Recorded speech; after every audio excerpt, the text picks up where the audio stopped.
Es director también del Instituto de Derechos Humanos de la Universidad de Valencia. Desde octubre del 2005 es director del Colegio de España en París. Además de problemas de filosofía y teoría del derecho, legitimidad y legalidad, obediencia de la ley, desobediencia civil, objeción de conciencia, teoría de la interpretación jurídica, sociología judicial, etc., ya desde hace 20 años su trabajo se centra en el estudio de políticas migratorias, minorías, ciudadanía, racismo y xenofobia y, sobre todo, diferentes problemas en el ámbito de derechos humanos y animales. Su experiencia, su voz, con nosotros. Muchísimas gracias, Javier. A Ángela Molina y a todas las personas que con ella han hecho posible este marco increíble que es Valencia Capital Animal, cuya sola existencia ya es la primera razón de felicitación y de agradecimiento. Yo no tengo ningún título para estar aquí esta mañana empezando, más que llevo algunos años convertido a esta causa, he de decir convertido. Yo vengo, como muchos de nosotros, de otros presupuestos, de otra manera de entender el mundo, en la que la causa animalista me parecía un asunto pintoresco, para decirlo con una expresión relativamente exacta. Ese era mi punto de vista hace muchos años. Gracias a personas que admiro muchísimo, y quiero mencionar en primer lugar a Ruth Toledano, desde luego a Ángela Molina. Gracias a personas como Ruth Toledano, mi punto de vista ha cambiado. Como Ruth Toledano y como otras, muchas de ellas mujeres, Consuelo Ramón, con la que empecé una asignatura de Derechos de los Animales en la Facultad de Derecho, lo que descolocó a muchos de mis compañeros que pensaban que eso era una frivolidad, una asignatura de Derechos de los Animales, ¿no? A lecturas muchísimas, pero evoco aquí, entre otros, a alguien que Capital Animal, en la edición de Madrid, trajo a un diálogo interesantísimo, el Nobel sudafricano Coetzee. Elizabeth Costello fue uno de los libros que a mí me hizo pensar más, aunque no es el único que hace pensar sobre esto. Siempre evoco, Ruth Toledano lo sabe, siempre evoco el último viaje de Gulliver en la fabulosa fábula de filosofía política que es Los viajes de Gulliver, en el que Gulliver completa su inversión del mundo. Ha puesto en cuestión todo lo que eran los pilares del mundo al que él pertenece, ese Reino Unido que reina sobre el mundo, y el último pilar que le quedaba es la relación con los animales.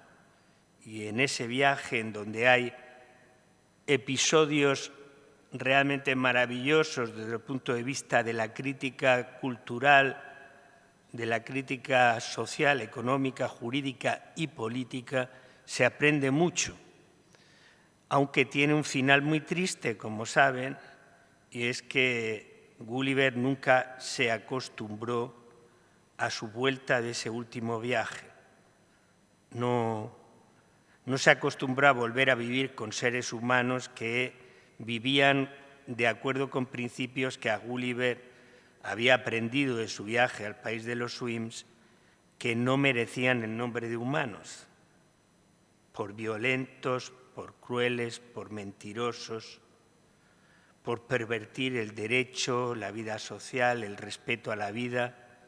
Y de vez en cuando, lo recuerdan ustedes, Gulliver tenía que ir a las caballerizas a pasar un rato con los caballos para recuperar humanidad,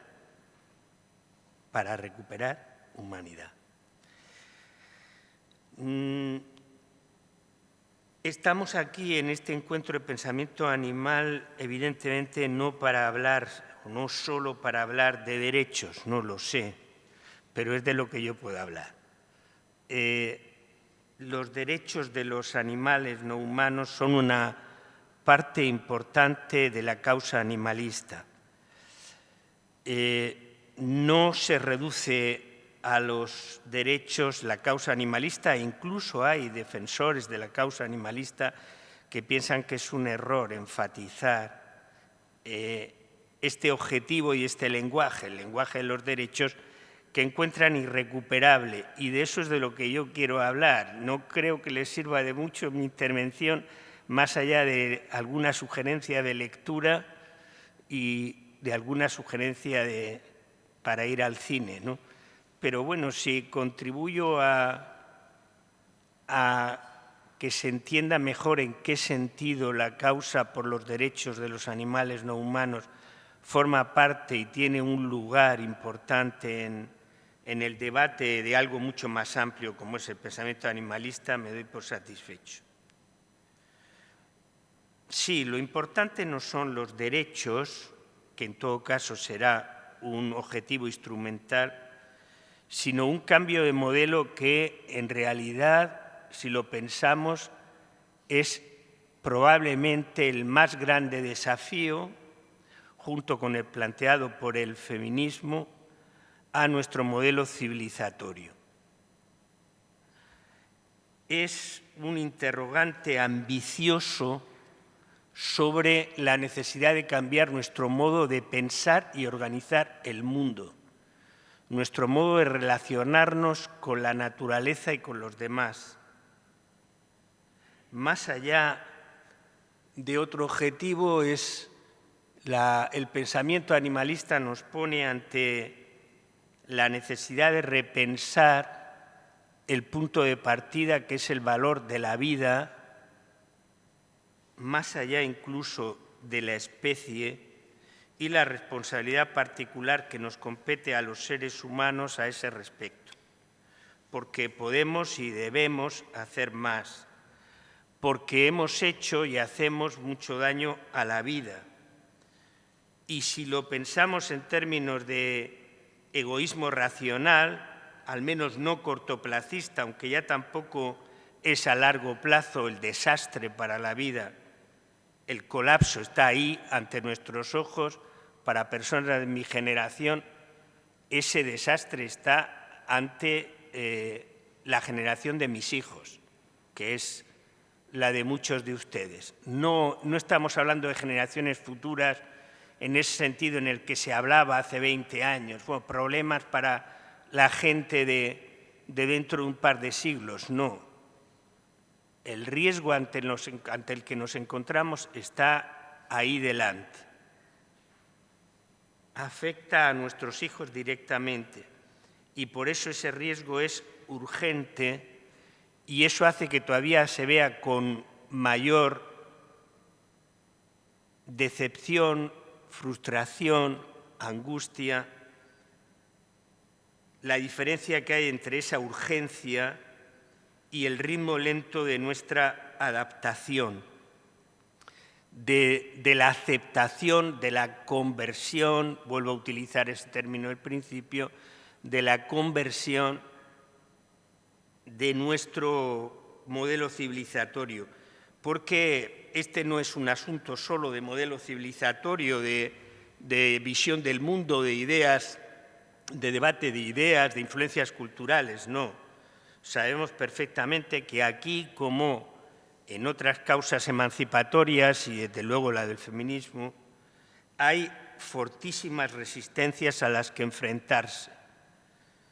Resistencias que vienen, por ejemplo, de uno de los núcleos de la construcción del modelo civilizatorio que tenemos que criticar y superar, que son los intereses económicos, los intereses de un modelo de mercado, el que forma parte, entre otros, la industria alimentaria, que es uno de los problemas fundamentales que enfrentamos en nuestro trabajo, en el trabajo del pensamiento animalista, por hacer ver que necesitamos un cambio radical de paradigma vital. Nos enfrentamos también, decía, a intereses o hábitos culturales y, desde luego, a intereses políticos. Ahora me referiré a ello. La lucha del pensamiento animalista es una lucha por la emancipación, pero no solo de los animales no humanos, sino de todos nosotros. Emancipación contra modelos de dominación que hemos heredado, entre otros, del patriarcado, de un modelo patriarcal que está en el inicio mismo de nuestra herencia cultural. Hay que leer los primeros capítulos de la Política de Aristóteles para darse cuenta de que eso es así. La ausencia del reconocimiento de más de la mitad del género humano como sujeto igual. Eso está en alguien tan fundamental para todos nosotros como Aristóteles, y a partir de ahí, hasta prácticamente ayer, se ha desarrollado ese modo hegemónico de pensar el mundo en clave de la construcción que ahora llamamos de género y que tiene como paradigma la dominación, una dominación patriarcal. Por eso la lucha animalista está muy vinculada a la lucha que se impulsa desde el pensamiento y la acción feminista, sin duda, y hay que reconocerlo.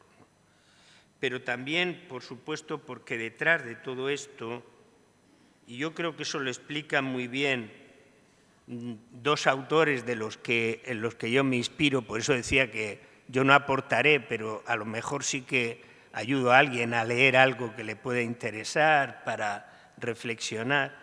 Y en este caso me refiero a dos relativamente conocidos en este ámbito, que son Sue Donaldson y Will Kymlicka, que entre otros han construido un modelo alternativo, discutible, como todas las aportaciones que aquí se verán, sintetizado en uno de sus últimos libros, Zoópolis, alguna de cuyas tesis voy a utilizar para presentar mi argumento y discutir. Porque una primera dificultad del pensamiento animalista, y sé que con eso voy a un tópico de las discusiones que muchos de ustedes han tenido y tienen, y que incluso quizá pues han superado, yo no, es por qué se ningunea el pensamiento animalista. ¿Por qué el pensamiento animalista no ocupa el lugar en el debate público que a mi juicio debe ocupar por su centralidad? Por su centralidad, insisto. ¿Por qué, y siento decirlo en estos términos, desde la izquierda con tanta frecuencia, o desde ámbitos de izquierda, no de toda la izquierda? Hay que discutir qué es la izquierda, claro, pero ya me excusarán que me dedique a eso esta mañana. Desde la izquierda acepten esa afirmación genérica, se ningunea o incluso se critica al pensamiento animalista y hay una incomprensión del pensamiento animalista.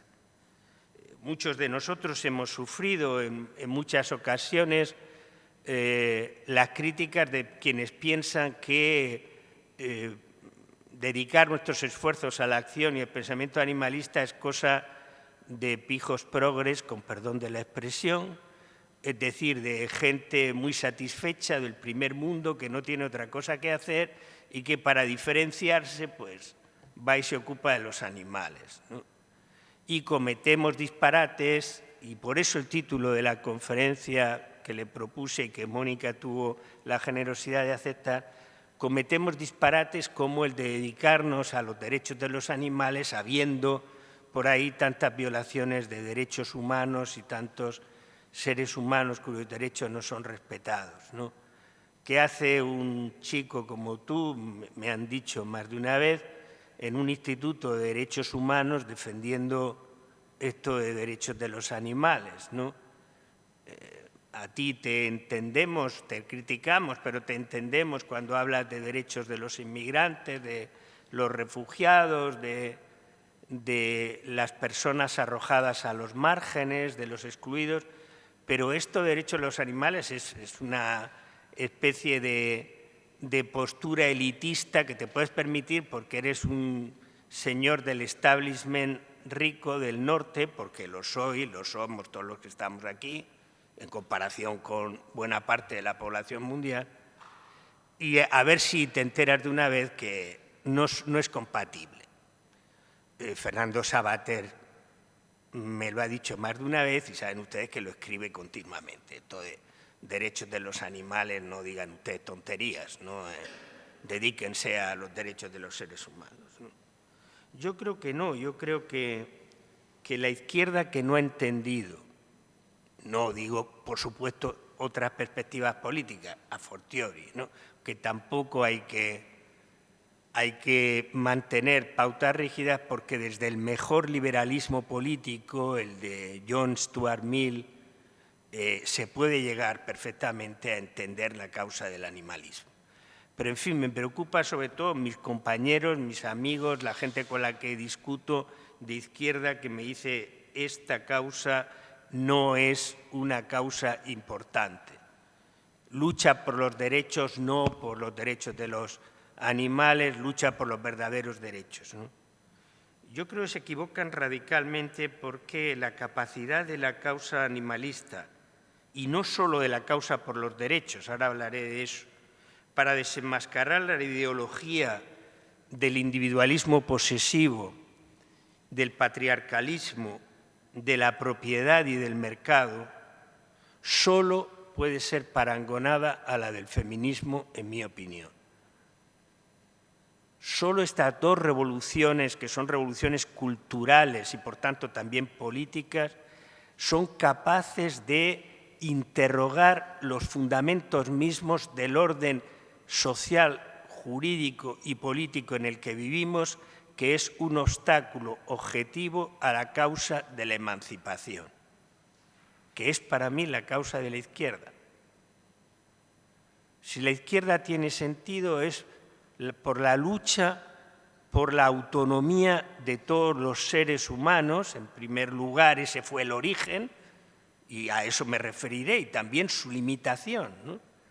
Desde un paradigma de dominación de los seres humanos, es cierto. Pero si tiene sentido esa causa noble, si es noble, es porque lucha por devolver dignidad y autonomía a todos los seres humanos frente a cualquier mediación de poder que es dominación o discriminación. El feminismo jurídico, la crítica del feminismo jurídico ha acuñado una expresión, subordiscriminación, para explicar el estatuto que la dominación de género crea respecto a las mujeres. Las coloca en una situación de inferioridad desde el punto de vista político en el sentido amplio, empezando por los aspectos de la vida privada en los que se juegan relaciones de poder. Relaciones de poder las hay desde que hay relaciones entre dos personas. Y para que esas relaciones de poder no sean ilegítimas, hay que luchar contra el discurso de dominación que hace del otro un ser que no es igual a mí, desde su diferencia, la que sea. Pero además yo utilizo esa diferencia para discriminarlo, por eso subordiscriminación.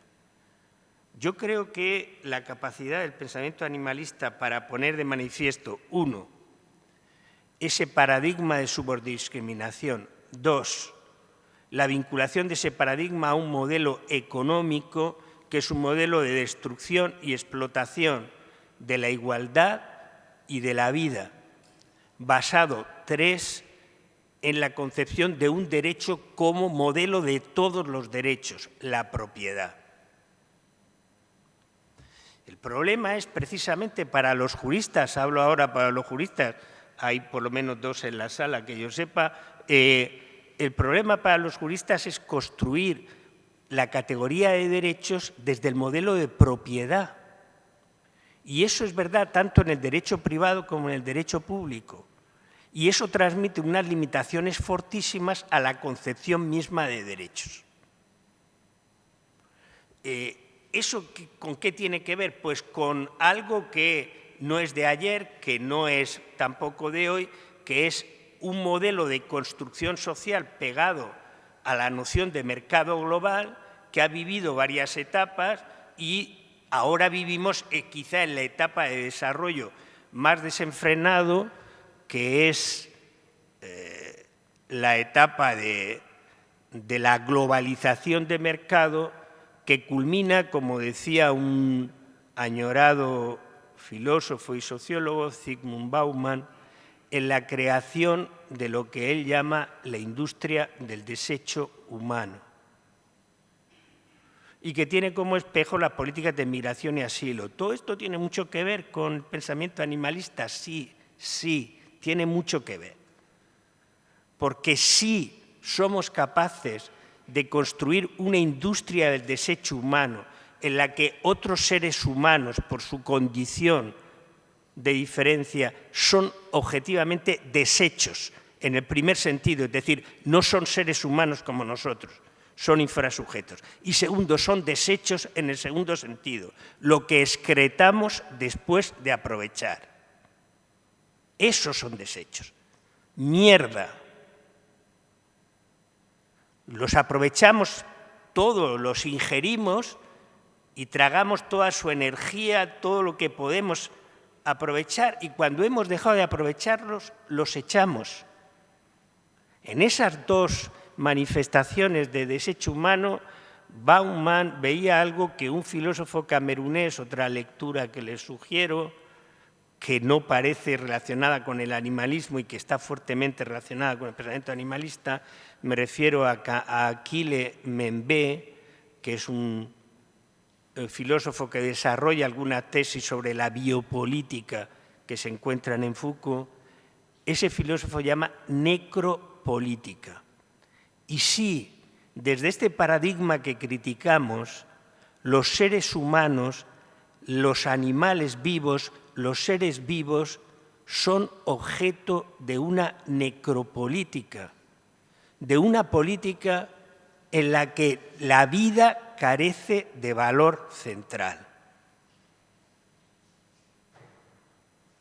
Por eso es necropolítica, porque conciben la política como un ámbito de actividad de explotación de toda otra manifestación de la vida, desde la que pertenece la propia especie, pero es diferente, es otros seres humanos que son las mujeres para mí, si soy un hombre, o que son los negros, o que son los extranjeros, o que son, y sigan ahí, y por supuesto a fortiori los seres vivos que no son humanos. Desde esa concepción no tienen valor en sí, la vida no tiene valor en sí.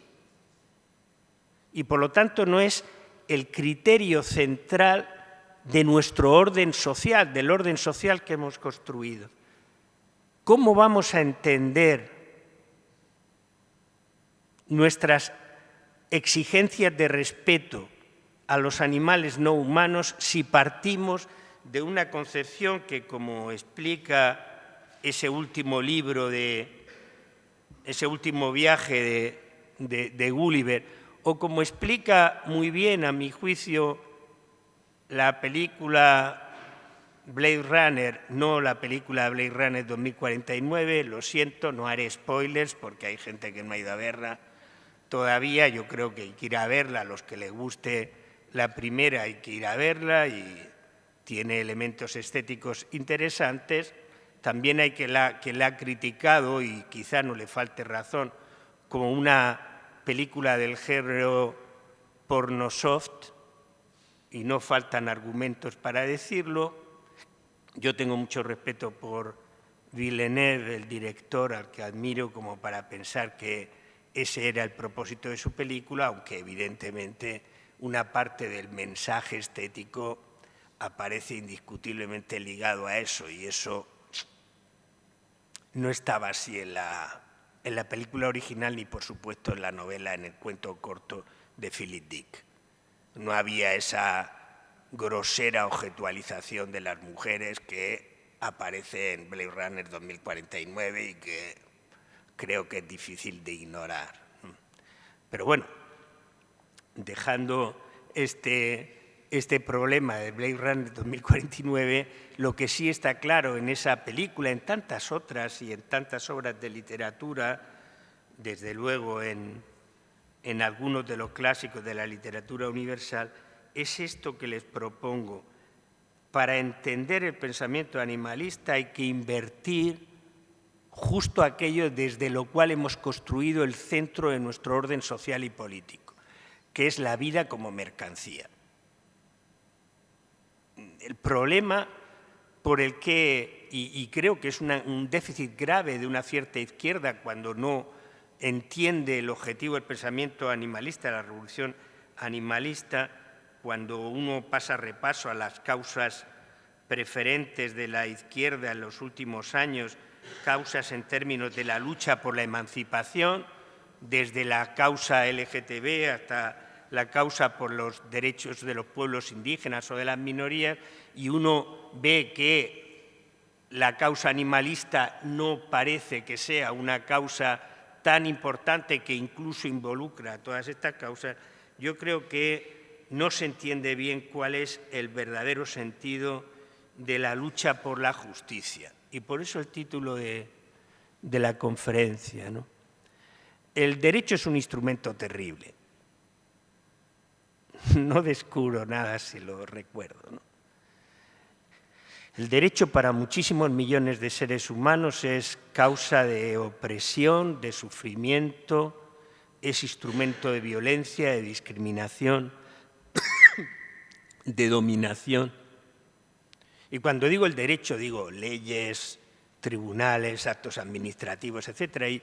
Y por eso hay una tradicional reluctancia desde las causas de la emancipación al derecho, porque no parece que esté de nuestro lado. Y sin embargo puede estarlo.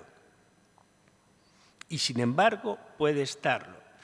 Y yo creo que la causa animalista tiene que entender también que el derecho puede ser utilizado como una palanca, no la única, no suficiente, no probablemente la más poderosa, pero sí imprescindible en el proyecto global de la lucha por la vida y por el cambio de nuestra relación con la vida que impulsa el movimiento animalista. Es verdad que si uno lee a alguno de los padres de la izquierda, y desde luego no puedo no mencionar la actitud de Marx, de Engels y de buena parte de la izquierda de origen filosóficamente hegeliano, advierte la misma dependencia del paradigma cartesiano que sostiene que la superioridad de la especie humana respecto al resto del mundo animal consiste en que el resto del mundo animal, como muchos, son muñecos animados, seres mecánicos animados, mientras que el hombre no. El hombre tiene una capacidad única, la capacidad de Prometeo, de la autoconciencia, de la transformación y dominación del mundo. Y ese en realidad es el error que también está detrás de una comprensión del proyecto ilustrado que explica la reticencia de cierta izquierda a la causa animalista. Pero el error está ahí, en esa tradición de la izquierda ilustrada, en esa tradición de la izquierda que insiste en el estatus de privilegio del hombre respecto a cualquier otra manifestación de la vida. Un estatus que además, y aquí es donde la izquierda expresa de su propio problema, privilegia no solo el estatus del hombre como especie, sino que privilegia la noción del hombre productor frente a la mujer reproductora, del hombre que produce y crea frente a aquellos que tienen que quedar en el ámbito del cuidado y de lo privado y no de lo público, de aquellos que consiguen la dominación y ponen su bandera en lo dominado gracias a la idea de propiedad. Yo puedo poseerlo todo. Y cualquier cosa, empezando por el resto de los seres humanos, es objeto de mi propiedad. En ese sentido, claro, la formulación de que hay seres humanos cuya naturaleza está destinada a ser mi herramienta y mi propiedad, que es una tesis aristotélica, como saben ustedes, sigue presente hoy. Sigue presente frente a las mujeres, sigue presente frente a los niños, sigue presente frente a aquellos que son, en todo caso, mano de obra de mi proyecto de explotación. Mientras no se advierta esa diferencia errónea, mientras no se advierta que ese salto respecto a la especie es un salto también que en el fondo no es de la especie, sino de una parte de la especie, es imposible entender la revolución del pensamiento animalista. Mientras no se entienda, este es un tema en el que han insistido mucho algunos filósofos, aquí se ha evocado con toda justicia a Jesús Mosterín, mientras no se advierta esa continuidad vital, mientras no se advierta que es un error pensar que nuestra superioridad se debe a nuestra capacidad técnica de hacer, a diferencia de otros animales, lo cual es claro que está siendo desmontado, precisamente, entre otras cosas, por las posibilidades de la técnica, nosotros no entenderemos la revolución animal. Pero no la entenderemos tampoco, déjenme que señale otro riesgo para no entender por qué la lucha por los derechos de los animales forma parte de la lucha por la justicia, que es la lucha por el derecho, que en mi opinión es la lucha por la defensa de la sacralidad de la vida frente a la crueldad y la violencia. Si algo legitima ese instrumento que puede ser terrible de dominación, que es el derecho, es ponerlo al servicio de lo contrario, ponerlo al servicio de la lucha contra la crueldad, contra todas las manifestaciones de crueldad, ponerlo al servicio de la lucha contra la violencia y la dominación y la discriminación, que es una forma de violencia.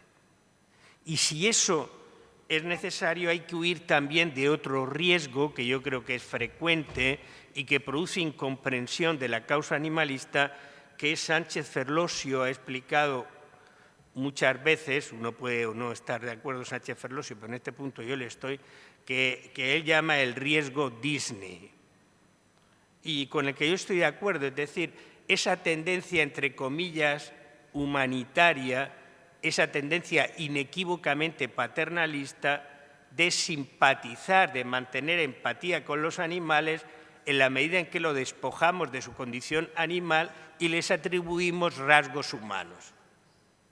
La condición para simpatizar, para empatizar con otras especies estaría en eso, en que el pez se llame Nemo y tenga características que son las de un niño o las de un ser humano con cuyas desventuras yo puedo simpatizar.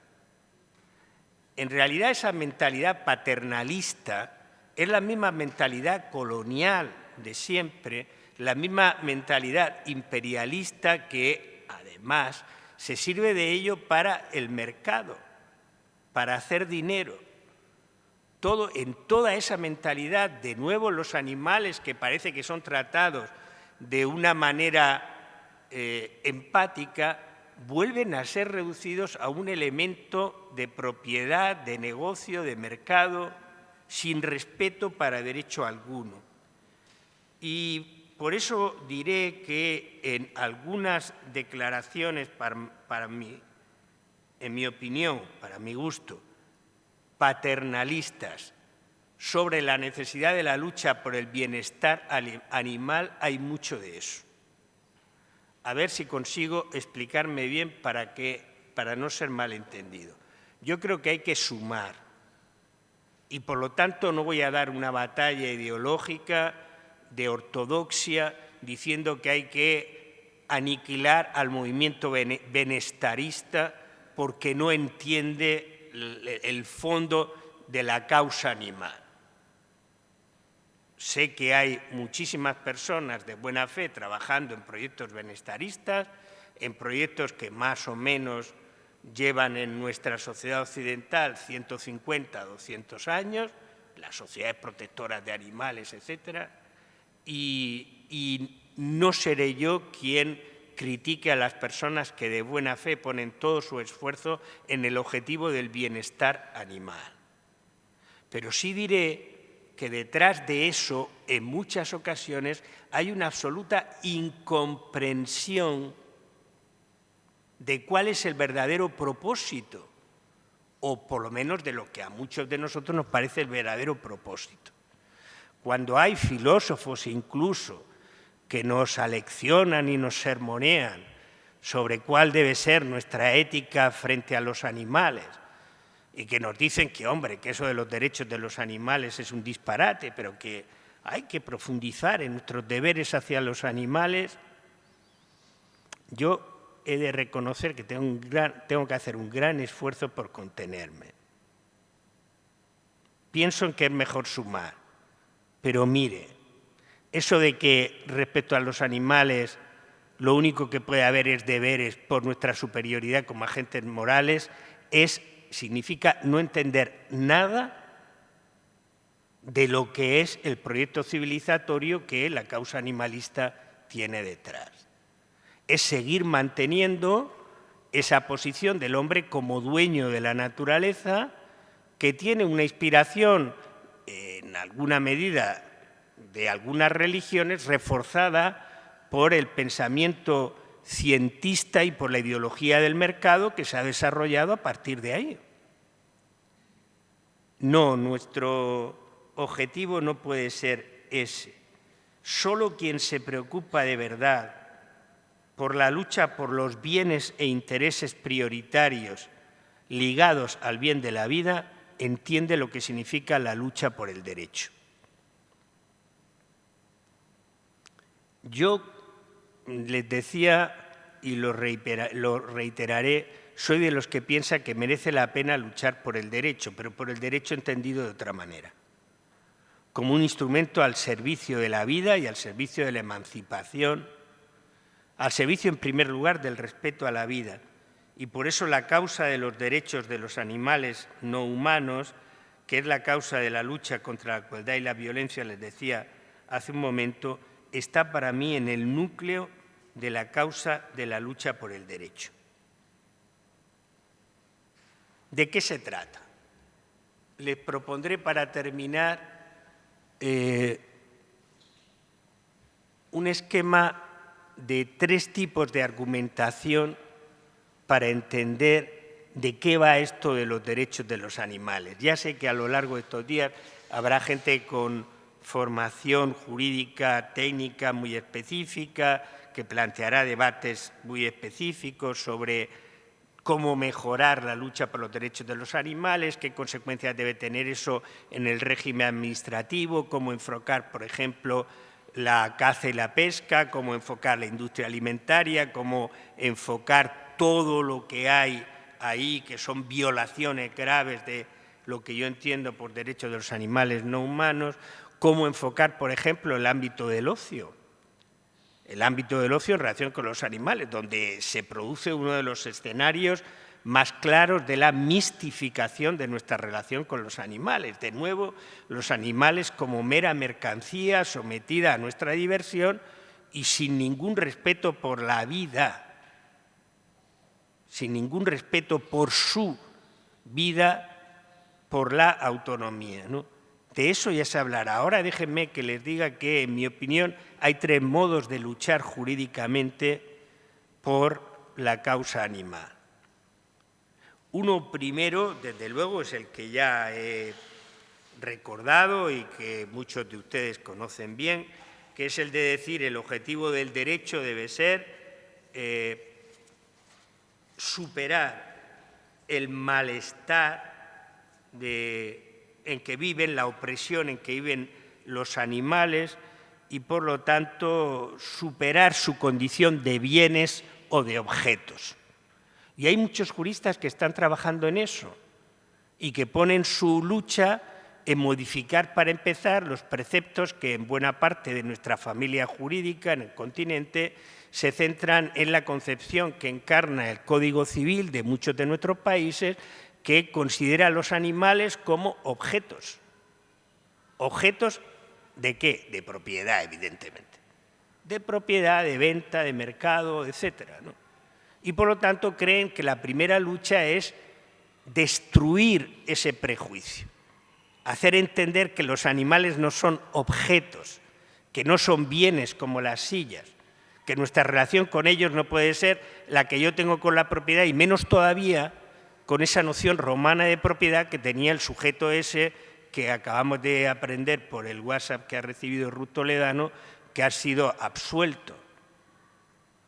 Un señor que realmente ha crecido con, aunque él lo ignore, con la noción romana de propiedad, que los juristas que estamos aquí sabemos que se concretaba en esta fórmula: ius utendi, fruendi et abutendi, es decir, derecho de uso, de disfrute y de abuso. Fíjense en esto último.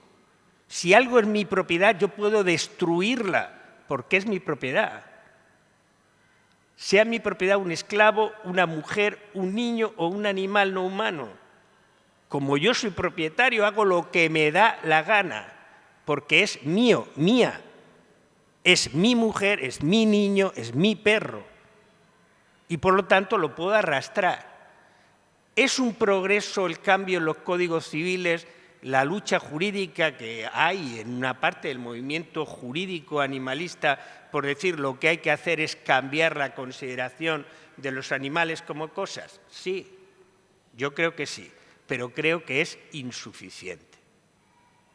Entonces, cuando nos dicen hay que encaminar las reformas jurídicas a esto, a modificar la consideración, bueno, yo creo que es insuficiente porque en realidad la lucha jurídica más importante, segunda vía, segundo camino, es destruir la noción de los animales como objeto de propiedad para reconocerles que, y esto es una blasfemia en términos éticos, en términos jurídicos y en términos políticos, para una parte incluso del movimiento de izquierda, para reconocerles personalidad,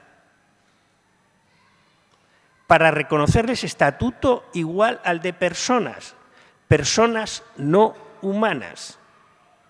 Todavía para una parte de la izquierda y de personas progresistas, bien pensantes, cuando decimos esto nos dicen, pero eso es un pleonasmo, las personas son humanas. Y Personas Humanas era el título de un programa de televisión que quizá alguno recordará, de la Factoría del Terrat, que jugaba con el sentido ridículo que para mucha gente tiene la afirmación personas humanas. Pues toma, claro, ¿quién va a ser persona? Los humanos, ¿no?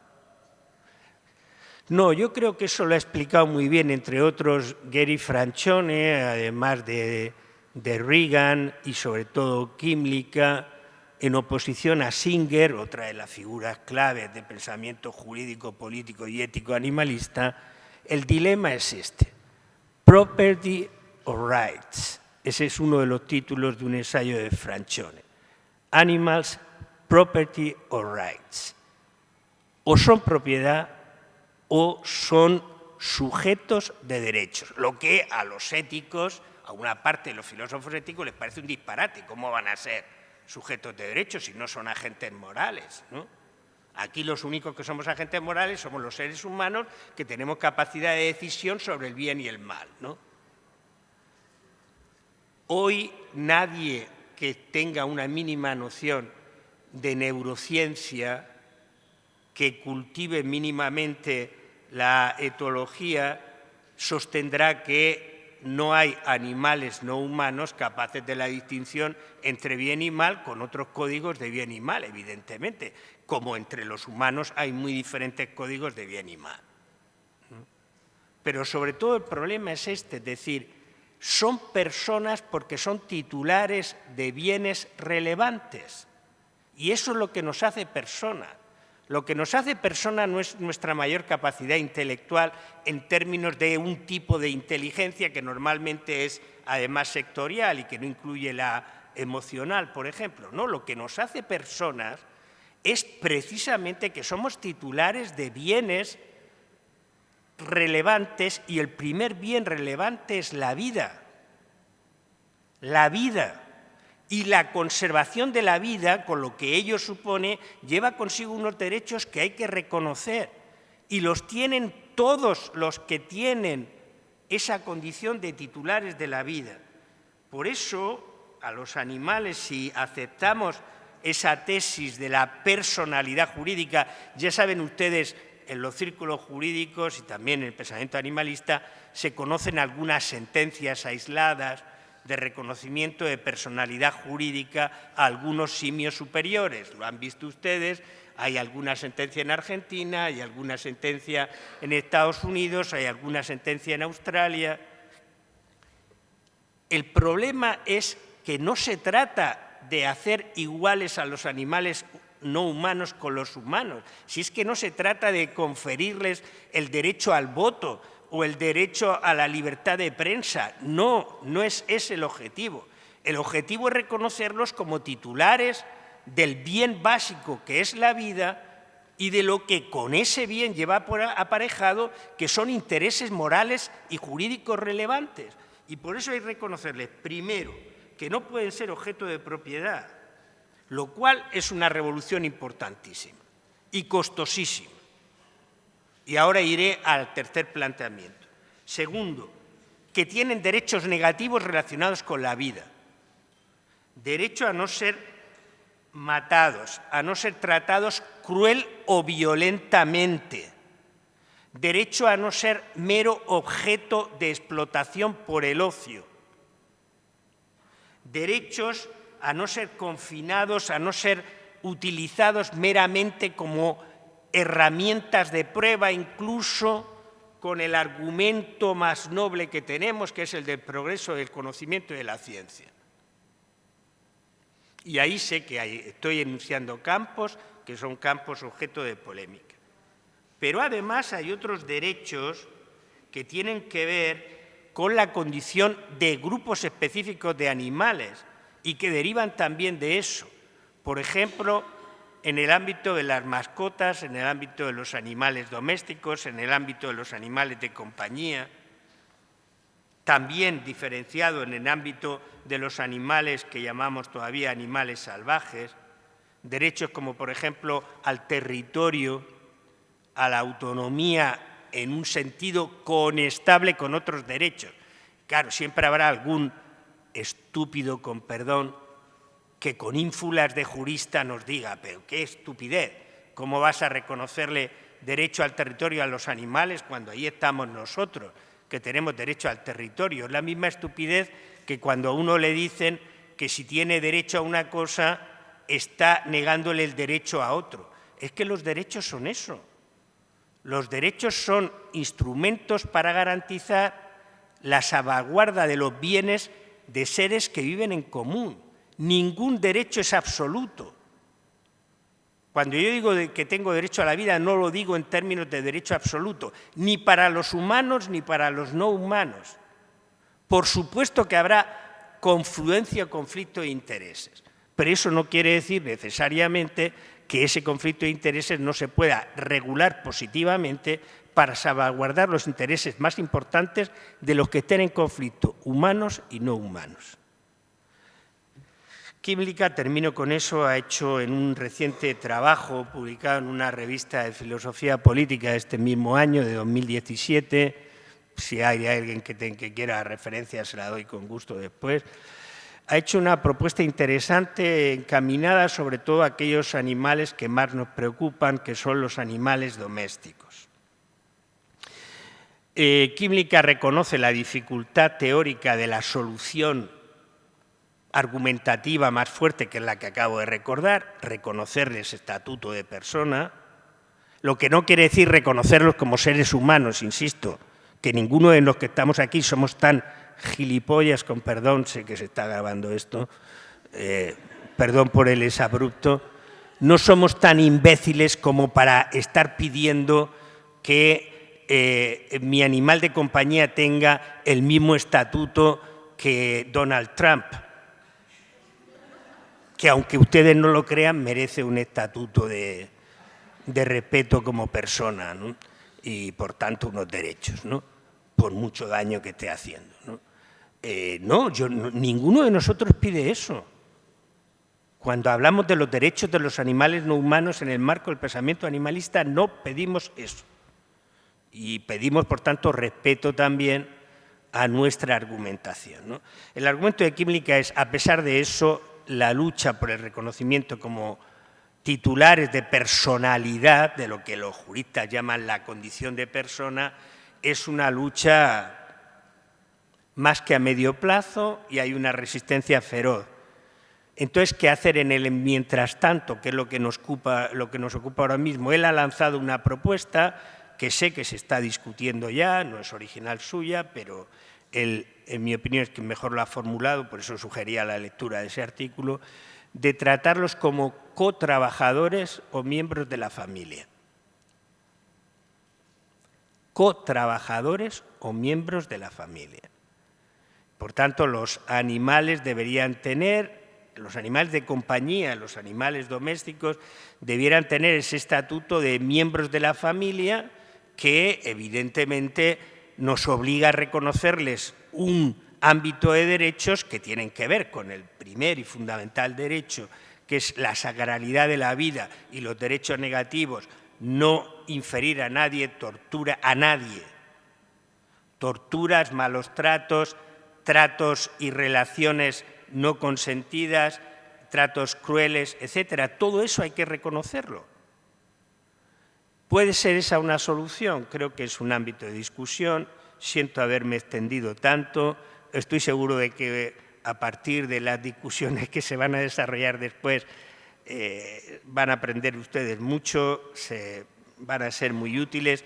La mía era solo la respuesta a un regalo que me han hecho, que es participar de este magnífico proyecto, porque quiero darle la enhorabuena a los organizadores y a la inspiradora, a Ruth Toledano y a los inspiradores de Capital Animal, y también, aparte de la enhorabuena, el agradecimiento de muchos de nosotros, porque en Valencia, gracias Mónica, en Valencia tengamos un espacio para discutir esto con amplitud y tranquilidad, lo que no quiere decir que no existan esos espacios.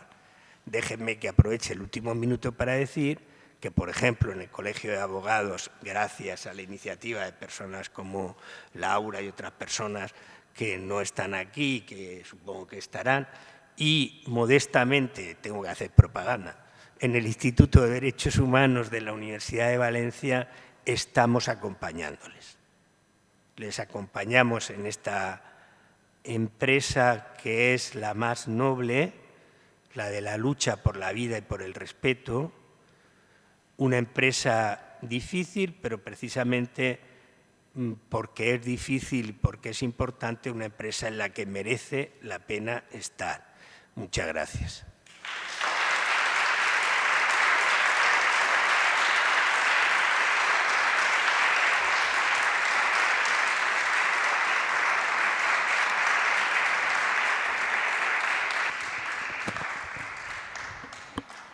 Pues muchas gracias. A mí me has dejado sin palabras. Yo voy a necesitar un rato para poder recomponer mi mente. Me ha parecido magistral todo lo que has dicho.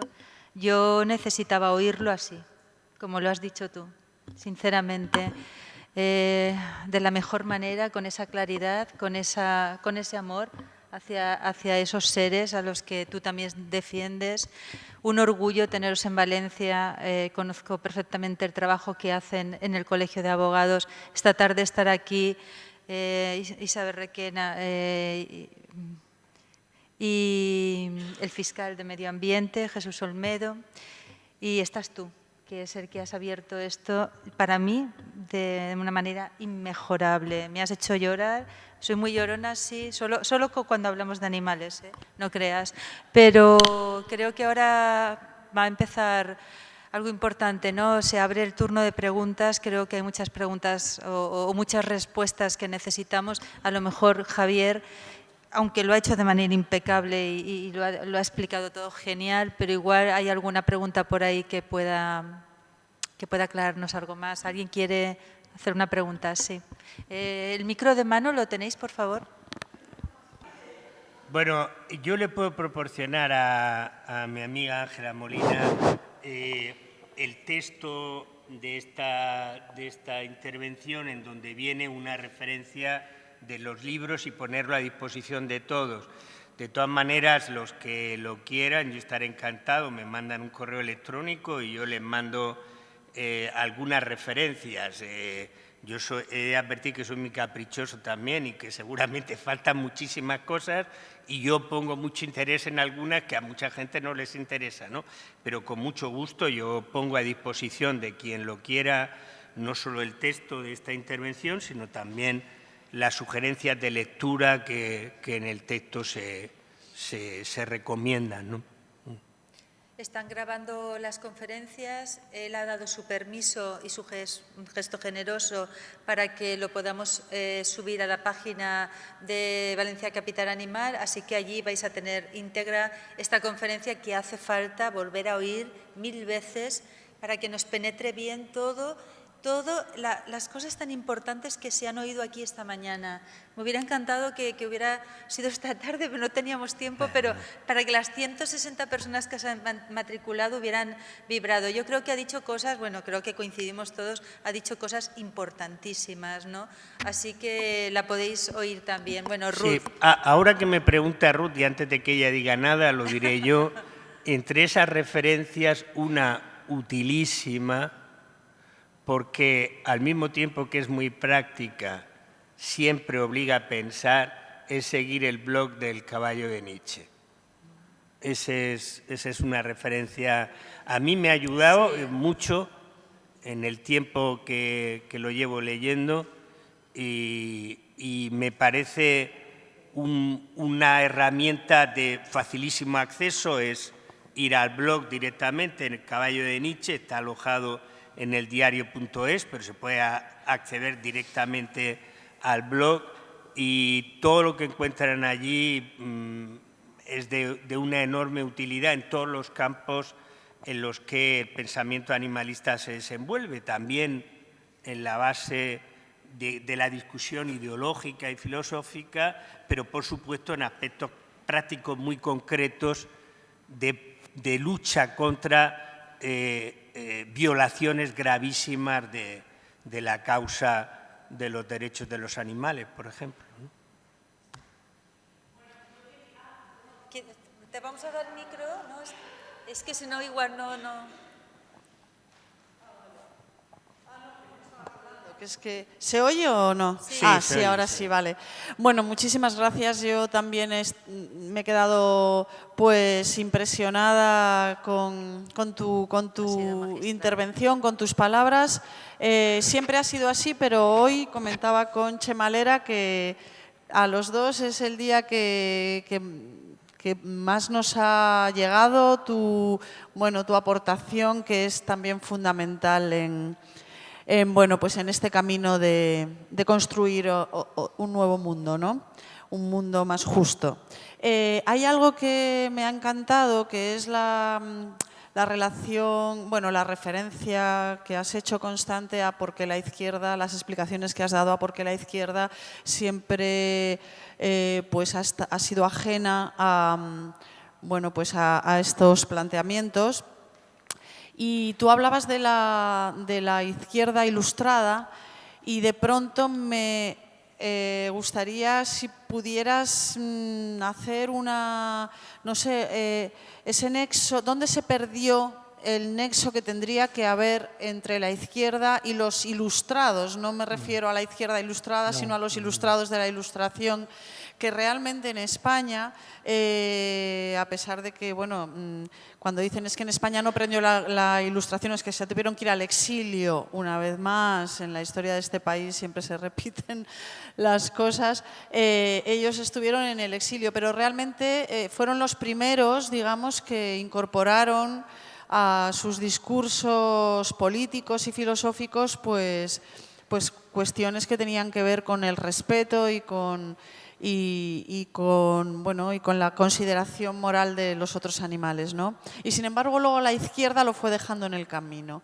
Me gustaría, no sé, que si pudiéramos hacer una reflexión sobre eso. Bueno, en realidad es una pregunta trampa porque quien tiene que responder a esto es Ruth Toledano, no yo, porque ella lo sabe mucho mejor que yo. Yo no soy un especialista, pero sí tengo que señalar que el problema está en que en el origen mismo de la cristalización política de los ideales de la Ilustración, en los dos grandes momentos de la revolución política de los ideales de la Ilustración, hay un par de opciones que nos dejan privado de ello, ¿no? Una primera, lo sabes tú y lo sabes seguro la mayor parte de la gente que está aquí, es la escisión radical que se produce desde el comienzo mismo del planteamiento político de los ideales de la Ilustración, que es la opción por un cientismo reducido, por una concepción de la ciencia y del progreso que está muy ligada al modelo de explotación del mundo y en ese sentido del mundo de la vida y en ese sentido, naturalmente, de quienes no son humanos. Uno segundo es todavía más amplio y es la escisión que hay entre la concepción de hombre y ciudadano que a su vez elude y elide las dos cosas, elude y elide la reivindicación, por decirlo en términos de alguien muy querido para Ruth y para muchos de los aquí presentes, la reivindicación que hacen Olympe de Gouges y Mary Wollstonecraft de los derechos de la mujer. Es decir, Olympe de Gouges pone voz al argumento de que los revolucionarios franceses solo piensan en las mujeres, con perdón por la analogía, como las tricoteuses, es decir, las que estaban tejiendo mientras caía la guillotina, pero no están en la asamblea, no están revolucionando el mundo, cuando eso es mentira, porque al menos una parte, diré que elitista, de las mujeres están en el núcleo del paso del movimiento filosófico al movimiento político. Buena parte de lo que llamamos salones y que muchas veces explicamos con frivolidad, porque están animados por mujeres en ese contexto de la Ilustración francesa, están animados por mujeres que están en la clave del salto político. Pondré el ejemplo de una que no se menciona casi nunca, que es Madame de Condorcet, que es conocida como la mujer de Condorcet. Bueno, la mujer de Condorcet es la autora de una de las cartas más importantes que se hayan escrito de crítica a la esclavitud, que dirige ni más ni menos que a Jefferson. La mujer de Condorcet, que ha conocido a Jefferson, ¿se acuerdan ustedes de Jefferson, no? Uno de los padres de la Revolución Americana, ha conocido a Jefferson en París. Hay alguna película sobre eso, muy mala, pero bueno. Y hay alguna serie de televisión que no es sobre Jefferson, pero sí sobre Madison, sobre Adams, perdón, Adams, que además tienes el título con el nombre, que explica un poco una versión de ese paso de Jefferson por París. Es la mujer de Condorcet la que le echa en cara a Jefferson que su lucha es una lucha que tiene el déficit de la esclavitud. Porque Jefferson estaba en París con su esclava, había muerto su mujer y él tenía una esclava a la que nunca jamás hizo su mujer, era su concubina, y cosas de la justicia humana, que saben más que de los tribunales, resulta que hoy día los descendientes de Jefferson que quedan son todos mulatos. Los descendientes de Jefferson que quedan son mulatos, porque es por esa vía por la que llega. No, Jefferson murió, siendo el padre de la Revolución Americana, murió legando más esclavos en su finca de Monticello que los que había recibido de su padre. Y Jefferson es un revolucionario, es una persona de lucha por la igualdad. Es una mujer la que le escribe esa carta y le explica: te falta, para ser realmente un político emancipador, te faltan los esclavos y te faltan las mujeres. Y lo mismo sucede con la revolución, con los ilustrados de izquierda, por eso tenía Ruth razón, no es solo la izquierda, que se quedan prendados de ese instrumento de Prometeo que es la ciencia y la técnica como elemento clave para la liberación del género humano. Claro.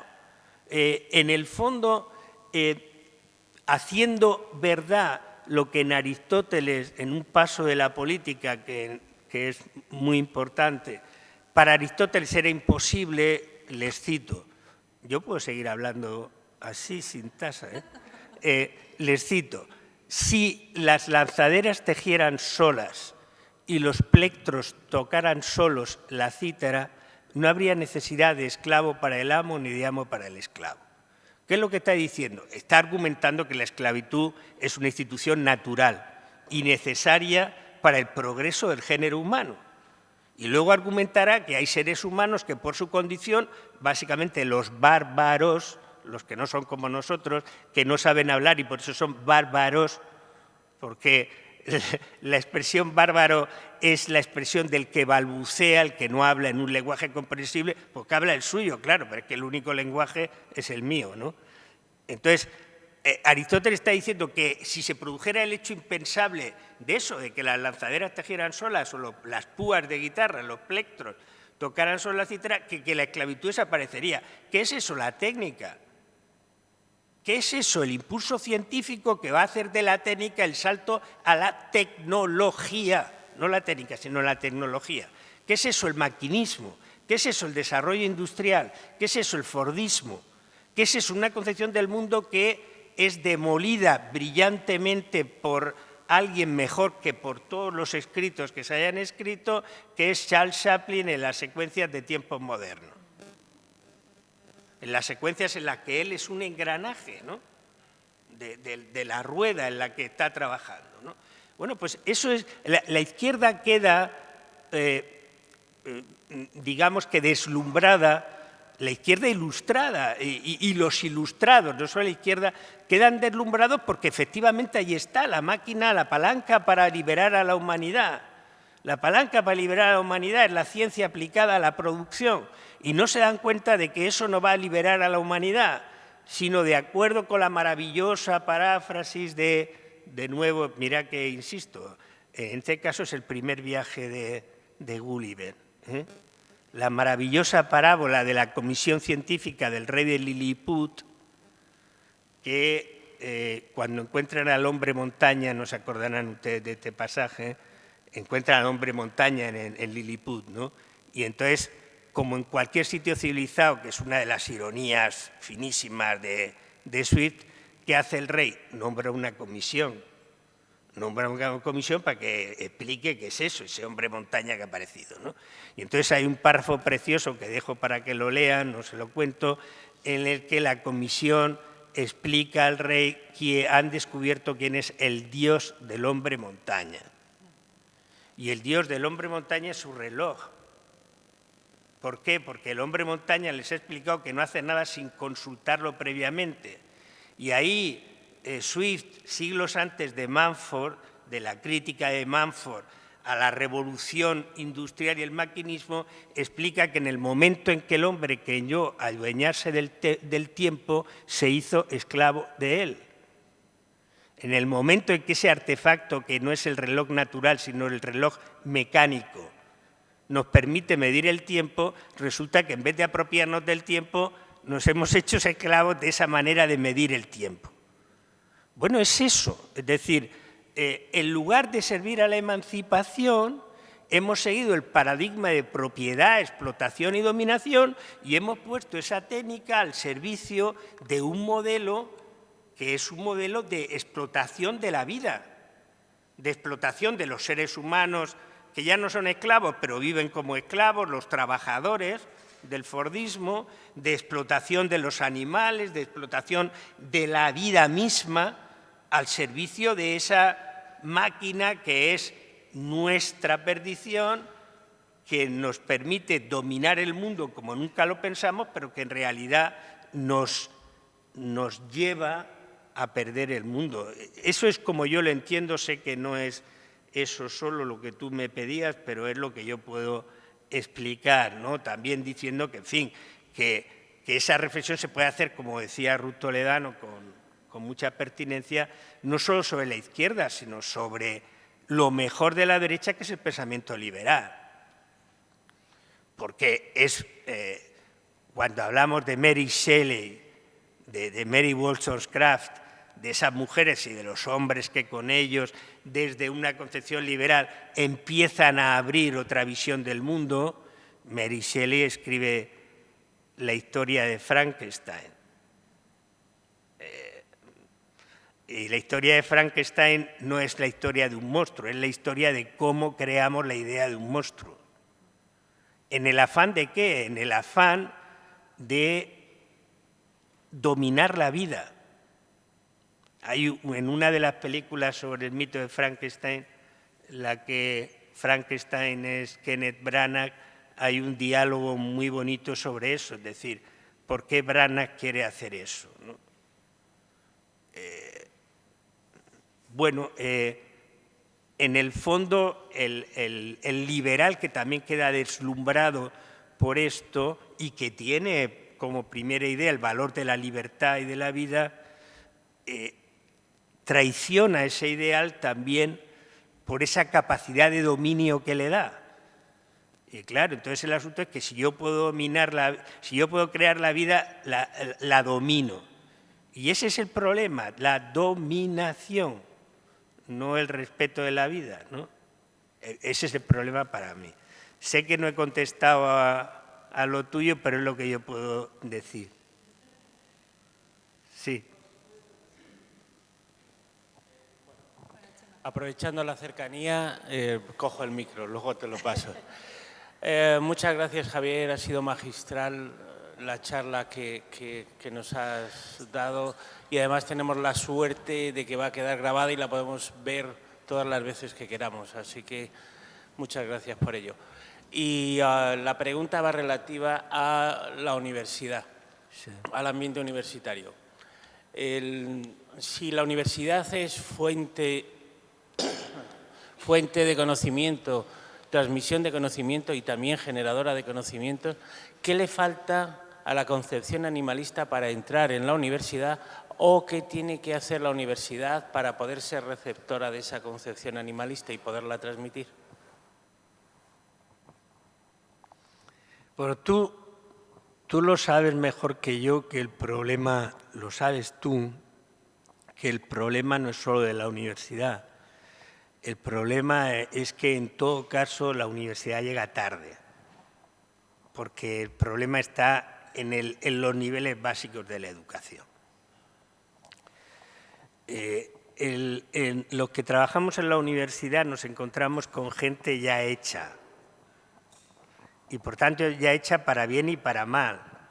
Y entre lo que yo entiendo que es mal se encuentra esa mala comprensión del mundo de la vida, que es una relación en la que los animales son objeto de explotación, en la que los seres humanos, y concretamente los hombres, no los seres humanos, somos los dueños de la naturaleza para explotarla como queramos, ¿no? Entonces, yo revertiría tu pregunta, sabiendo que la puedes responder tú mejor que yo, diciendo que el problema es qué le pasa a nuestro sistema educativo desde el comienzo, que en lugar de educar y abrirse a la aportación maravillosa del pensamiento animalista, que es una aportación que sirve para la emancipación y la crítica, que en definitiva es lo que significa educación, salvo que entendamos educación en el sentido peor de enseñanza. Si lo entendemos en el sentido, perdón otra vez, yo me gano la vida con eso, y sé que no lo vais a tomar con una pedantería. Si entendemos la educación en el sentido socrático, educar no es inculcar nada a nadie, sino sacar de la gente, ayudar a que la gente saque de sí lo que tiene. Ni siquiera sacarlo yo, ayudar a que saque de sí, a que desarrolle lo que tiene en sí. Por eso lo de la mayéutica, el arte de parir, la educación es el arte de parir, de hacer salir lo que hay dentro. Enseñanza es lo del vídeo de The Wall de Pink Floyd. Ya sé que la gente aquí eso de Pink Floyd le debe parecer pleistoceno, pero en fin, ¿qué quieren ustedes? ¿No? Es lo que a mí me gusta. Es lo que a mí y a algunos de nosotros nos gusta, lo de otro otro muro en la pared, ¿no? Y en el vídeo se ve cómo la gente pasa, la gente que es diferente pasa por una especie de embudo y salen todos iguales, ¿no?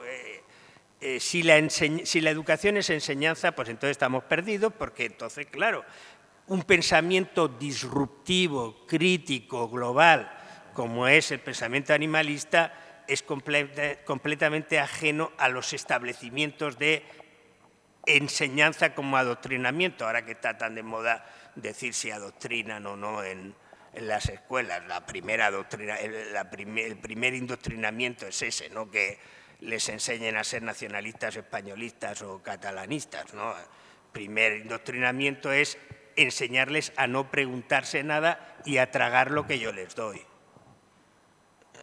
A cerrar en el niño, eso lo explica Piaget, no me lo invento yo, a cerrar en el niño la capacidad de interrogación, que es la clave de la emancipación. En vez de que pregunte por qué, que pregunte en todo caso cómo. Bueno, pues eso. Entonces, eso en la universidad lo hacemos también, claro.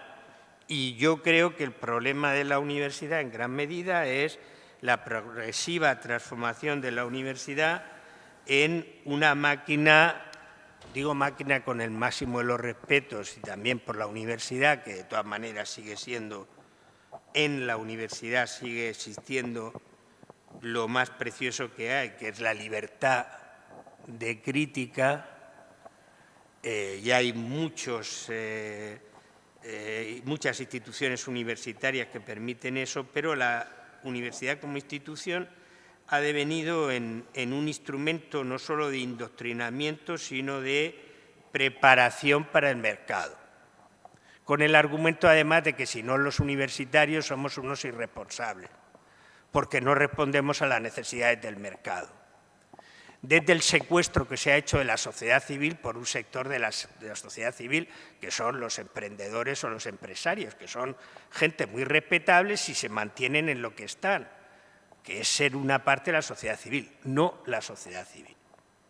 Entonces, si resulta que la sociedad se debe a la sociedad civil, entendiendo por tal los intereses de los emprendedores empresarios, pues la hemos fastidiado.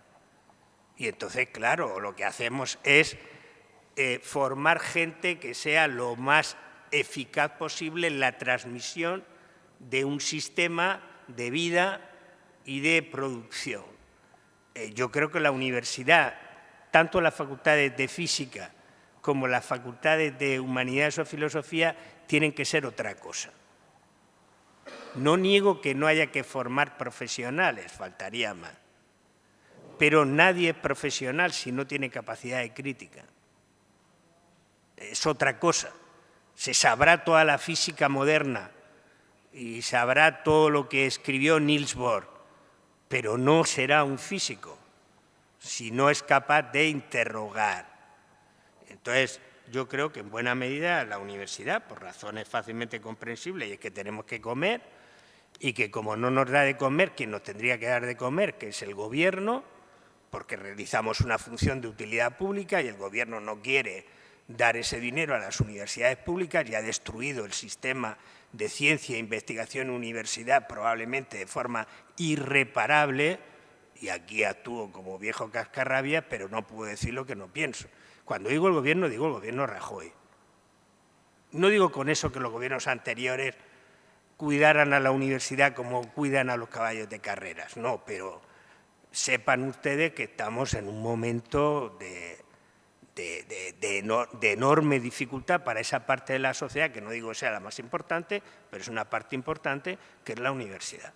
Se han cargado la universidad pública, se han cargado el sistema de ciencia e investigación, y entonces la universidad, para subsistir, porque la universidad al fin y al cabo somos la gente que trabajamos en la universidad, es decir, profesores, investigadores, personal de administración y servicios, gestores y estudiantes, pero nosotros necesitamos dinero para realizar nuestro trabajo y para comer. Y entonces, como no lo recibimos de donde lo tenemos que recibir, porque no nos consideran una inversión y un servicio público, sino que nos consideran un gasto, y además un gasto ingrato, porque encima les criticamos, pues entonces, claro, no dan dinero para que eso pueda rendir. Y entonces, claro, pues resulta que ahora la universidad vive en gran medida de las subvenciones de grupos empresariales, y eso es a lo que nos incentivan los rectorados. Y si tú eres capaz de obtener una subvención, tienes más puntos en la carrera universitaria. No me estoy inventando nada. No. Estoy contando lo que pasa. Cuando has hablado de emprendedores y de educación, has definido la LOMCE tal cual. Entonces, claro, es todo, es decir, desde el sistema de educación primaria y secundaria hasta el sistema de lo que se llama enseñanza superior y al sistema de investigación, todo está condicionado a ese modelo, y conforme a ese modelo es que no puede no suceder lo que está sucediendo. Entonces, o cambiamos eso, pero claro, con los pactos, con lo que se sabe de los pactos educativos en curso, pues esperanza hay poca, ¿no? Entonces, claro, un pensamiento, una concepción del mundo que no está cerrada en sí, porque el pensamiento animalista está lleno de debates. Lo que pasa es que es un pensamiento fuertemente crítico con las bases mismas de nuestro sistema social. ¿Cómo va a tener acogida en la universidad, en una universidad a la que le están quitando la capacidad de crítica, ¿no? A pesar de eso lo hay, es decir, que no quiero tampoco decir que, mire usted, la universidad es un erial, no se le ocurra ir a la universidad. No, no. En la universidad hay centros, hay gentes que incluso se ocupan del pensamiento animalista, ¿no? O sea, que no quiero decir con ello que no exista posibilidad. Pero tienes toda la razón. Bueno, como decía, que muchísimas gracias por tu vehemencia, por tus aclaraciones tan lúcidas. Me gustaría hacer dos apreciaciones a lo que acabáis de... Bueno, lo que me ha venido muy bien, de hecho, que me hayas robado el micro y hayas preguntado esto, porque me da el pie para lo siguiente que quería decir. En primer lugar, me gustaría contar una anécdota que tengo con la Universidad de Valencia, donde eres profesor y catedrático. Cuando yo hice la carrera, yo siempre he tenido una especie de inquietud acerca del movimiento animalista, de los derechos de los animales, de todo este tipo de filosofía, de la filosofía que subyace. Y terminando la carrera de Derecho, decidí hacer el trabajo final de grado sobre Derecho de los Animales. Entonces, cogí una profesora de Derecho Internacional, de Medio Ambiente. Bueno, esto es una anécdota que le podía haber contado a él tomando un café, pero ya que estamos entre amigos, pues se la cuenta a todos, oye. Y le digo, buenos días, soy tal, vengo a hacer un trabajo final de grado, le he escogido a usted para hacer el trabajo porque, bueno, me gustaría hacer una especie de reflexión, de diagnóstico jurídico acerca de la situación de los derechos de los animales en Europa. Y esta señora me dijo, textual, tú no serás una de esas, de las del perro del ébola, porque había sido el año en el que a una enfermera española con ébola la habían ingresado, habían entrado en su casa y habían acribillado a tiros a su perro. Entonces yo empecé esa mañana diciendo, pues va a ser que igual no voy a hacer el trabajo como yo quería. Y acabé haciéndolo tal y como yo pretendía desde un principio sobre el comercio de derechos de emisión de CO2 después de la cumbre de Kioto, que es un concepto que se vende mucho mejor porque implica un matiz económico que es lo que se busca en la mayoría de departamentos. Después en el máster volví a hacer el intento. Dije, venga, no me quedo aquí, voy a ver si por fin lo consigo. Me pasó lo mismo. La señorita, la profesora que me iba a dirigir el trabajo final de máster me dijo que el artículo 30 del Código Civil define perfectamente quién es sujeto portador de derechos y obligaciones y que los animales quedan absolutamente excluidos de este ámbito y, por tanto, no existe posibilidad ni cabida en la mente de un jurista que se precia a hablar de derecho de los animales. Así que hice el trabajo final de máster sobre lo que yo quería también desde un principio, que es un diagnóstico jurídico sobre la situación de la laguna del Mar Menor. Entonces, fueron meses apasionantes sobre el número de sulfitos que había ese día en el agua. Dormía pensando en cuántos sulfitos habrá hoy, esta mañana, en la laguna del Mar Menor. En fin, un día llegué a la Universidad de Valencia, volví, Y hablé con Consuelo Ramón Chornet, que es catedrática también de la Universidad de Valencia, y le dije, mira, yo no sé lo que me vas a decir, pero estoy pensando en hacer un doctorado y la verdad es que mi ilusión sería hacerlo sobre este tema porque es verdaderamente el que a mí me interesa y me tienen aquí mareada. Y me dijo, adelante, me parece muy valiente por tu parte y además me parece que el catedrático Javier de Lucas podría estar interesado en dirigir la parte de la filosofía y la ética subyacente. Y esa vez fue la primera vez en la que yo encontré a personas dentro de la institución académica de la universidad dispuestas a darle voz y a darle salida, una salida real, practicable, un enfoque teórico sólido y consistente a un aspecto en el que parece que la universidad muchas veces ni siquiera se plantea, ni siquiera considera o no le interesa. Y la segunda cuestión, esto era un agradecimiento personal que te hago, la segunda cuestión es, cuando has comentado lo de Blade Runner, me gustaría saber exactamente, porque bueno, creo que sé un poco por dónde va, pero como lo has profundizado me interesa mucho tu punto de vista al respecto, en cómo lo relacionas. Imagino que irá por el tema del sometimiento y de cómo las diferencias o las singularidades de otros sujetos, ¿no? Nos parece que es algo meritocrático nuestro, que como son diferentes podemos someterlos y obligarlos a hacer cosas hasta que decidimos que se parecen lo suficiente a nosotros como para empezar a plantearnos si lo estamos haciendo bien o no. Pero en cualquier caso me gustaría que profundizaras al respecto para ver si van por ahí o si hay algo más en lo que no he reparado. Bueno, pues no cansar a nadie y además seguramente ya la gente quiere irse. Respecto a lo primero, recuerdo que en El caballo de Nietzsche se habló del perro Excalibur, ¿no? Ruth, ¿verdad? Que se discutió y se explicó todo muy bien, afortunadamente, y se contrarrestó esa campaña absurda, pero que conocemos, que Ángela y que nosotros hemos vivido muchas veces, de la ridiculización de los argumentos de quienes se preocupaban por la vida de este perro, ¿no? Como si eso fuera una muestra de que nos importaba el perro y no nos importaban los enfermos de ébola, ¿no? Que realmente quien piensa eso es que piensa que somos perversos desde el punto de vista personal, es decir, pero ¿cómo no nos van a importar los enfermos? Por supuesto, pero que haya que explicar que nos importan los enfermos ya pone de manifiesto hasta qué punto hay un déficit en esa crítica, ¿no? Y respecto a lo de Blade Runner, por no enrollarme, porque estoy escribiendo el segundo libro sobre eso, ya escribí unos en la colección de Cine y Derecho sobre qué entendía yo o cómo interpretaba yo el relato de Philip Dick y la película de Ridley Scott, ¿no? Que por cierto, como sea verdad lo que parece, y es que Ridley Scott pretende hacer con Blade Runner el disparate que ha hecho con Alien, pues estamos perdidos, ¿no? Porque ha convertido lo que había sido una extraordinaria película, Alien, en una saga que cada vez es peor, claro, porque se trata de estirar el negocio como un chicle, ¿no? Si quiere hacer eso con Blade Runner, yo estaré entre los voluntarios para quemarlo.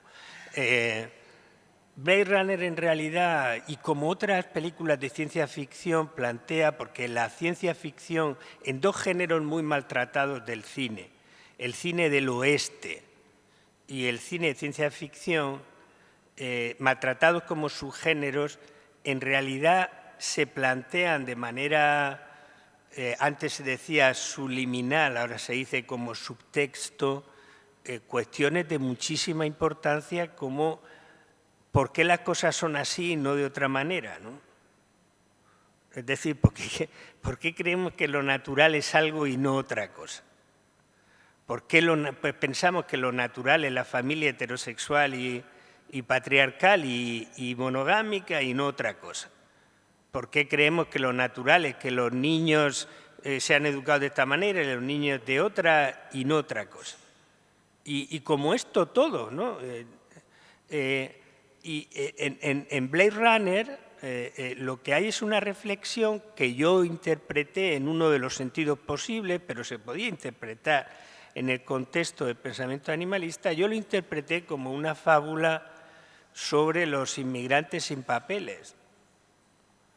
Es decir, los replicantes que persiguen los Blade Runners son seres simbióticos, son mezcla de silicio y carbono, o sea, son artificiales, pero tienen componentes biológicos y, como recordaréis, han sido creados para realizar tareas que los seres humanos no quieren realizar.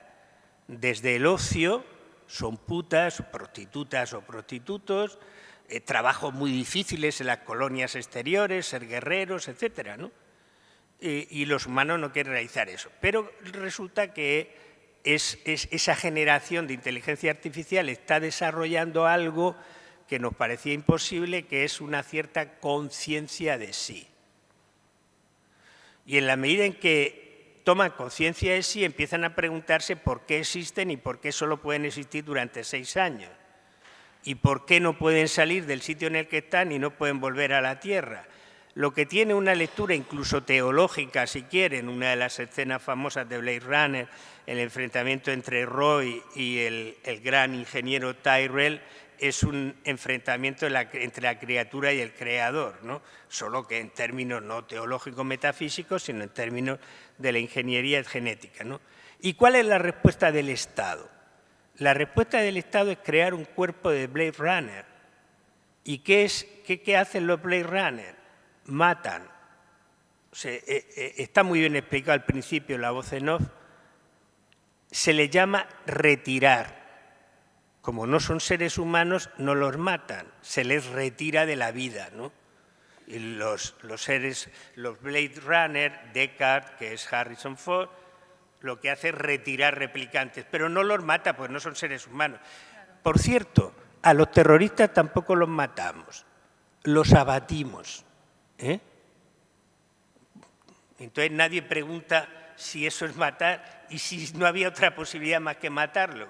Por ejemplo, al último de los terroristas, ya sé que eso supone meterme con los Mossos de Escuadra, que le vamos a hacer, pero me metería igual con la Policía Nacional, que ha hecho lo mismo, o la Gendarmería Francesa, o los agentes de la CIA, que abaten objetivos terroristas. Objetivos, es decir, no personas, abaten, es decir, no los matan, sino que son operaciones quirúrgicamente limpias, ¿no?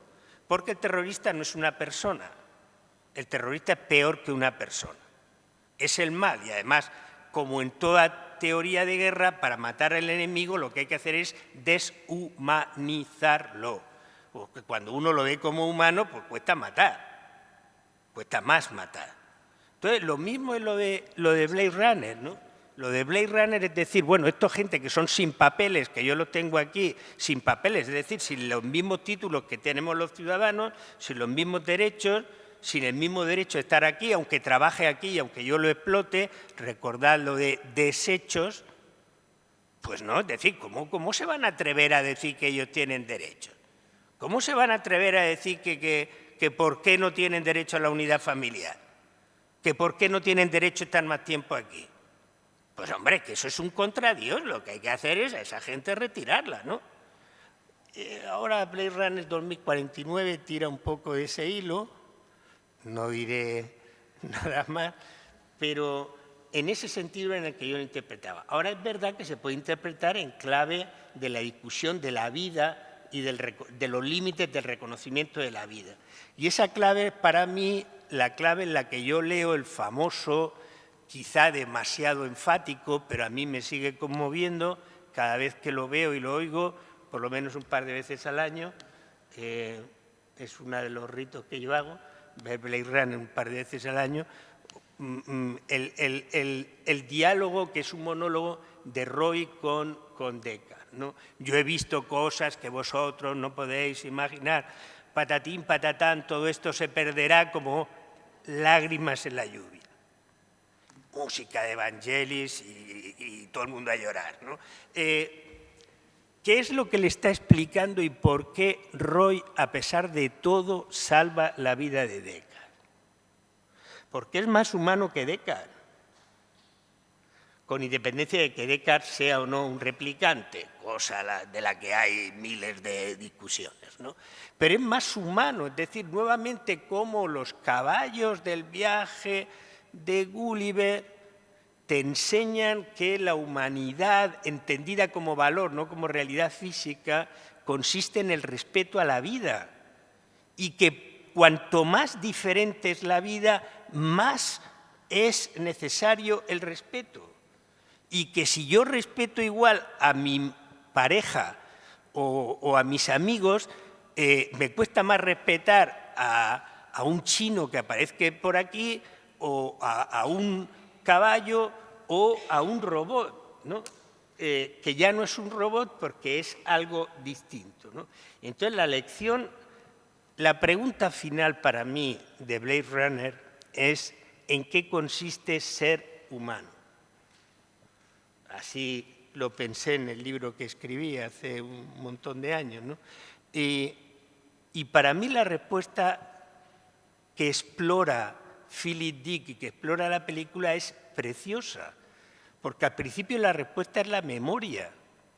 Es decir, ¿qué nos hace ser humanos? ¿Qué nos hace ser lo que somos? Primera respuesta, es un curso de filosofía, por cierto, porque eso se lo han planteado los filósofos a lo largo de la historia, Berkeley, por ejemplo, ¿no?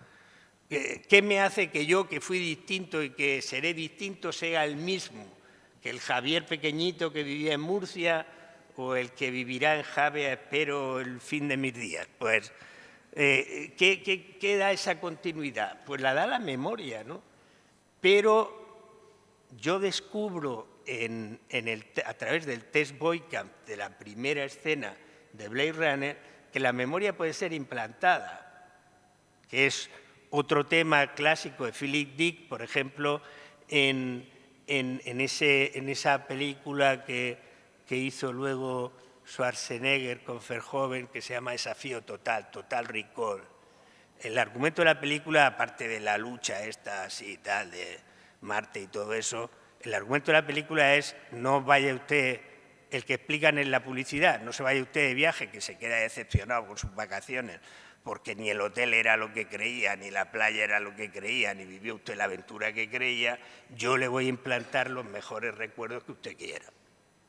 Y menudas vacaciones van a ser esas, porque va a tener usted el recuerdo de las mejores vacaciones del mundo. Luego la memoria me la puedo implantar. Si me pueden implantar la memoria, ¿qué soy yo? Si yo, como la protagonista de Blade Runner, la replicante de la que se enamora Descartes, Harrison Ford, si yo, que creía que la escena de la araña tejiendo en la ventana era mi recuerdo personal de mío como niña y en realidad es un recuerdo de una sobrina de Tyrell que me han implantado, en realidad, ¿qué soy yo? ¿Qué me da a mí la identidad? ¿En qué me distingo yo, Javier, de cualquier máquina que hay por ahí?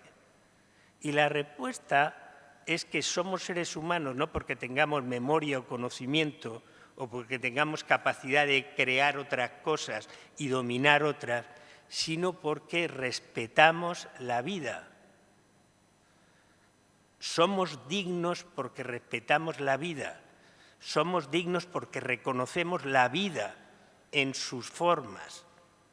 Y la lección de humanidad es salvarle la vida a quien le ha intentado asesinar, rescatarlo de ese tejado de los edificios Bradbury, que es uno de los guiños de Ridley Scott a la ciencia ficción, los edificios Bradbury en Los Ángeles, ¿no? Y yo creo que en ese sentido Blade Runner también ofrece elementos desde el punto de vista de cuestiones que el pensamiento animalista se plantea, ¿no? Y con el que subvierte, como ha explicado Ángela, como ha explicado Ruth, subvierte un orden social que tratan de presentarnos como natural y en el que nos educan desde que somos bebés, ¿no? Y no es así, ¿no? El problema es que Blade Runner 2049 no sigue esa línea y ofrece otro tipo de respuestas. Lo dejamos, Ángela, ¿no? ¿Puedo hacer yo una? Sí, claro. Es muy chiquitita, porque es que esta pregunta parte del desconocimiento, pero una vez leyendo un texto sobre derechos de los animales, leí a un profesor de Derecho Administrativo que decía que los animales no podrían jamás, decía, tener derechos propios porque sus derechos entraban en competencia con los derechos fundamentales del ser humano. Entonces hablaba de la Constitución, que es la pregunta, ¿no? Que entonces mi pregunta es si realmente el principio o un punto de partida o un punto necesario dentro del camino del derecho para conseguir los derechos de los animales es también cambiar su figura dentro de la Constitución. Esa es la pregunta. Bueno, claro, la respuesta más fácil es decir que sí, bastaría aunque los animales tuvieran reconocida la condición de persona, no humana, pero de persona, y por tanto sujeto de derecho, y se acababa la discusión. Pero el problema es mucho más profundo en la concepción de ese profesor de Derecho Administrativo, que seguramente será un excelente profesor de Derecho Administrativo, pero que tiene un problema con su concepción de los derechos fundamentales. Si él piensa que los animales no pueden tener derechos fundamentales porque chocan con derechos fundamentales de los seres humanos, entonces ninguno podríamos tener derechos fundamentales. Porque explíqueme usted qué derecho fundamental nuestro no choca potencialmente con derechos fundamentales de otros. Es decir, cualquier derecho, la libertad de expresión, no puede chocar con el derecho de otro a su intimidad. Cualquier derecho, en la medida en que hay dos, y yo diría que ni siquiera, porque yo soy partidario de la noción de persona de Pessoa, y es que cada uno de nosotros somos muchas personas a la vez, ¿no? Eso lo explicó también San Agustín, tiene una frase preciosa que dice: yo soy dos y estoy en cada uno de los dos. La psicología nos ha enseñado que no somos dos, somos muchos. Y no hace falta ser múltiple, película horrible de Shyamalan, no me ha gustado nada. No hace falta ser una patología, ¿no? Es que cada uno de nosotros somos muchos, nos relacionamos con otros y nos relacionamos con la naturaleza, y en las relaciones somos diferentes. Y entonces, ¿quién pone los límites? Entonces, este profesor de administrativo tiene la mentalidad que Marx criticó tan agudamente en la novela de Defoe, el Robinson Crusoe. Es decir, Robinson es el dueño de todo.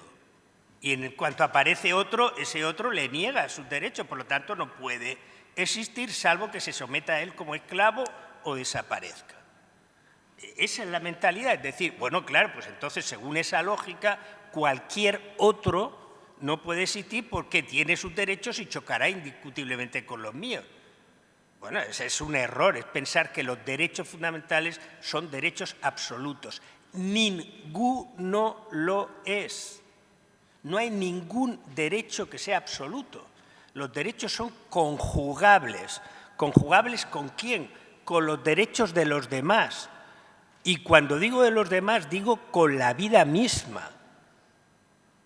¿Es mi derecho explotar y destruir la naturaleza? Si yo tengo la concepción de Robinson y la noción de propiedad, de que yo tengo derecho a destruir incluso lo que es mío, sí. Pero si no, tengo límites en mi derecho porque existe el otro y existe simplemente la realidad de la vida. Por lo tanto, claro, el problema de ese profesor de Derecho Administrativo es que tiene una concepción de los derechos fundamentales que ya criticara a Marx en la cuestión judía, le haría bien leer la cuestión judía, que es la crítica a la noción de los sujetos, de los seres humanos, como individuos entendidos como, lo siento, esa es la expresión técnica, como mónadas, como átomos, o si lo prefieren ustedes, como islas.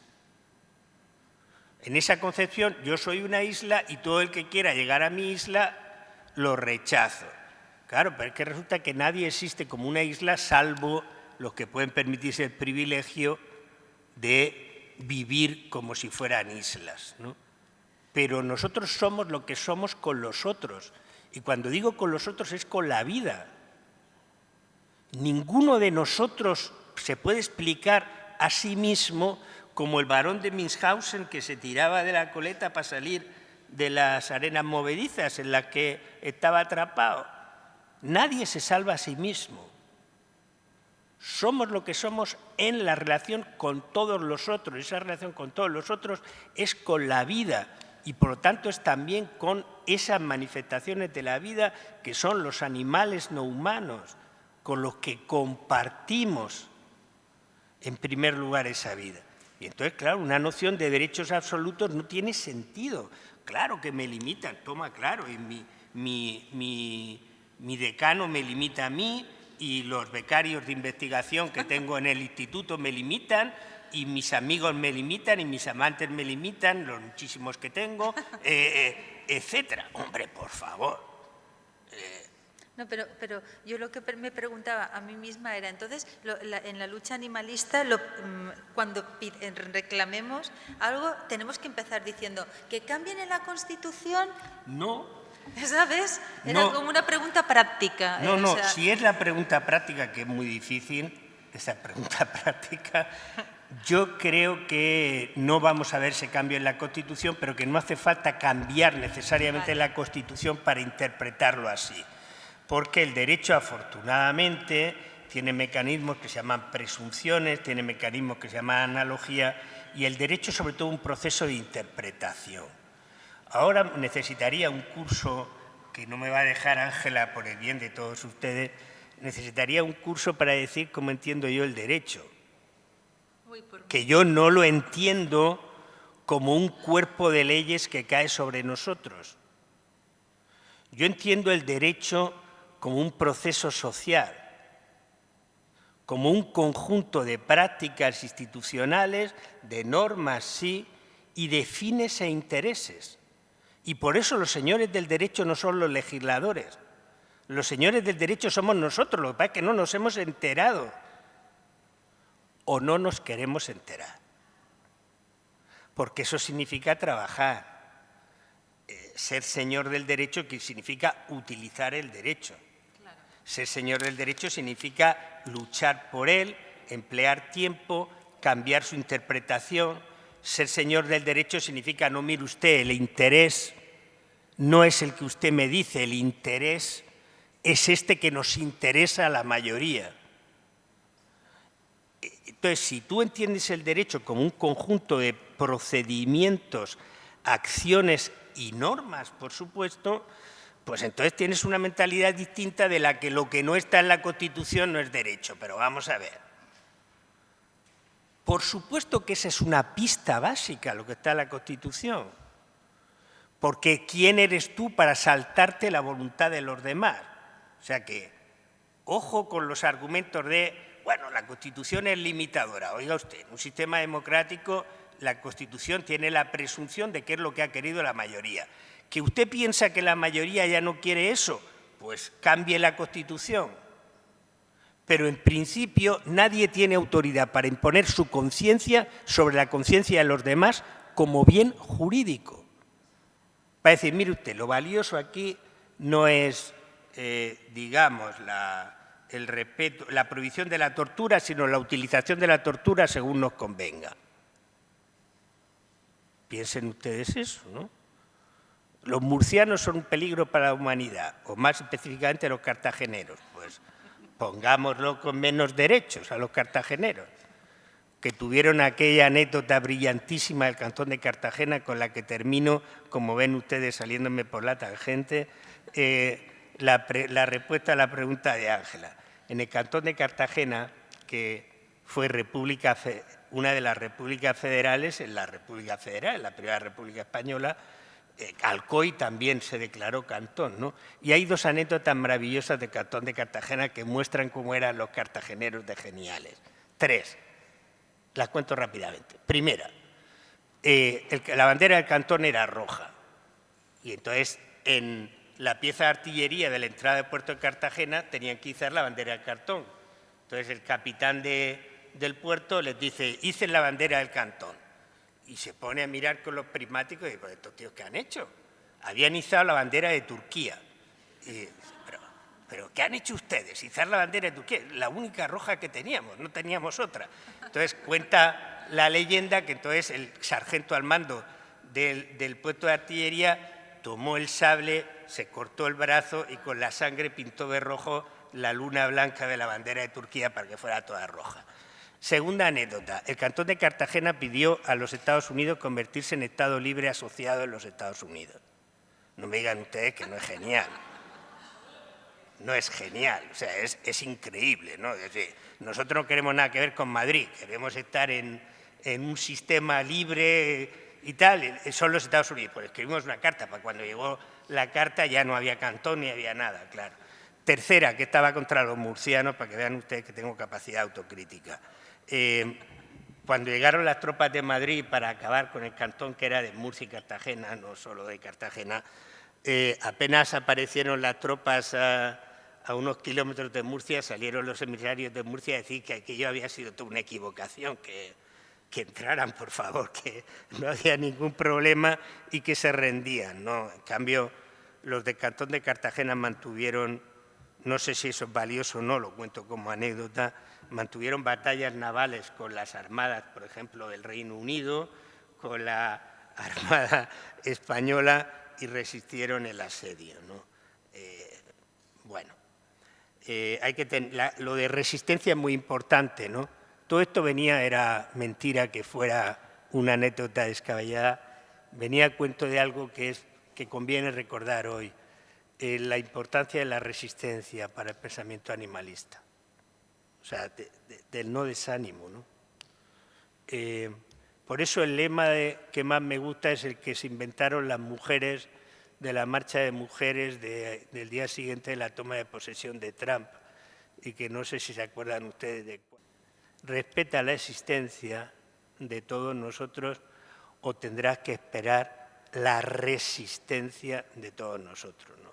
Bueno, pues eso, a los que no respetan la existencia de la vida y el valor de la vida diferente, hay que decirles que nosotros resistiremos.